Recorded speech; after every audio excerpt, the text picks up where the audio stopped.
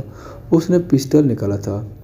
عشیق نے خوفزدہ نظروں سے اسے دیکھا تھا۔ وہ ڈر گئی تھی، شاید وہ اسے خود پر گولی چلانے کی سزا دینا چاہتا مگر اس نے پسٹل اپنے سینے کے مقام پر رکھا تھا۔ عشیق کی ٹانگیں لڑ کھڑائی تھی۔ نفرت کرتی ہو نا مجھ سے؟ میں خود کو ہی ختم کر دیتا ہوں، ٹریگر پر انگلی رکھتے ہوئے اس نے سپاٹ لہجے میں کہا تھا اور گولی چلائی تھی۔ بیڈ پر پڑا اس کا مشینوں میں جکڑا وجود لرز اٹھا تھا اور اس کے منہ سے خون سفید فام کے ساتھ نکلتا گیا۔ سبھی ڈاکٹر اور نرسز حیرت سے ایک دوسرے کو دیکھا تھا۔ وہ کانپتا ہوا ہاتھ حلق پر رکھ کر آنکھیں واہ کرتے ہوئے رہ گئی تھی۔ ہمارا گلا دکھ رہا ہے، وہ دھیمے لہجے میں رہ گئی۔ ڈاکٹر نے نرس کو اشارہ کیا تھا۔ وہ جلدی سے اس کی طرف بڑھی اور ٹیشو سے اس کا چہرہ صاف کیا۔ وہ آنکھیں کھول چکی تھی۔ اٹس میریکل، سارا پوائزن وومٹنگ کے ذریعے نکل گیا، ڈاکٹر نے نرس کو اشارہ کرتے ہوئے کہا تھا۔ وہ جلدی سے اپنی جگہ سے اٹھا تھا، ICU سے نکلتے ڈاکٹر کو دیکھ کر۔ شی از سیف مسٹر شاوری، آپ کی وائف بالکل ٹھیک ہے اور خطرے سے باہر ہے۔ وہ سکون کا سانس لے چکا تھا۔